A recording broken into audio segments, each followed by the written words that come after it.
58 নাটোর 1 লালপুর বাগাতিপাড়া আসন। স্বৈরাচার হাসিনা পতনের 1.5 যুগ পর বিএনপির ঘাঁটি পুনরুদ্ধার।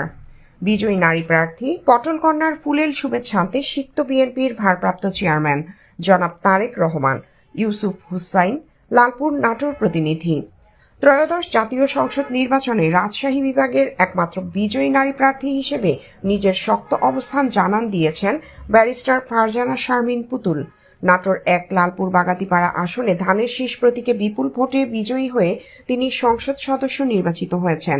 উল্লেখ্য, 58 নাটোর 1 লালপুর বাগাতিপাড়া আসন 1988 সালে জাতীয় পার্টির নওশের আলী বাদশাহ, 1991, 1996, 2001 সালে টানা 3 মেয়াদে বিএনপির চেয়ারপারসনের সাবেক উপদেষ্টা, সাবেক মন্ত্রী মরহুম ফজলুর রহমান পটল জনপ্রিয় নেতা ছিলেন।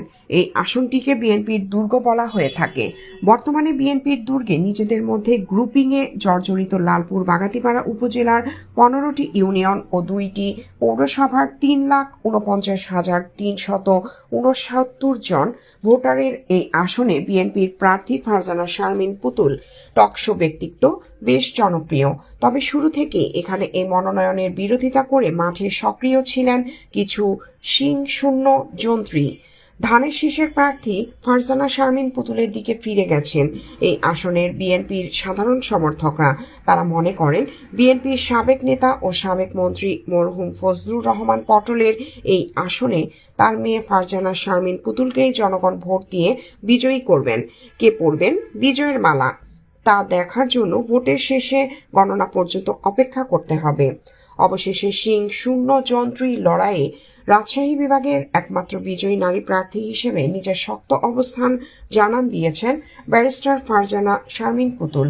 নাটোর 1 লালপুর বাগাতিপাড়া আসনে ধানের শীষ প্রতীকে বিপুল ভোটে বিজয়ী হয়ে তিনি সংসদ সদস্য নির্বাচিত হয়েছেন। তিনি লালপুর বাগাতিপাড়া উপজেলার সর্বস্তরের মানুষের পক্ষ থেকে শুভেচ্ছা ও কৃতজ্ঞতা জানান এবং আগামীর উন্নয়ন পরিকল্পনা নিয়ে দিক নির্দেশনা গ্রহণ করেন এবং তারেক রহমানের সাথে সৌজন্য সাক্ষাৎ করেছেন বৃহস্পতিবার 12 ফেব্রুয়ারি দিবাগত রাত 1টায়। নাটোরের রিটার্নিং কর্মকর্তা ও জেলা প্রশাসক আসমা শাহীন আনুষ্ঠানিকভাবে এই ফলাফল ঘোষণা করেন। নির্বাচনী ফলাফল অনুযায়ী বাংলাদেশ জাতীয়তাবাদী দল বিএনপি মনোনীত প্রার্থী ব্যারিস্টার ফারজানা শারমিন পুতুল 1,02,726 ভোট পেয়ে বেসরকারিভাবে নির্বাচিত হয়েছেন। তার নিকটতম প্রতিদ্বন্দ্বী বাংলাদেশ জামায়াতে ইসলামী মনোনীত প্রার্থী মাওলানা আবুল কালাম আজাদ 90,568 ভোট পেয়েছেন।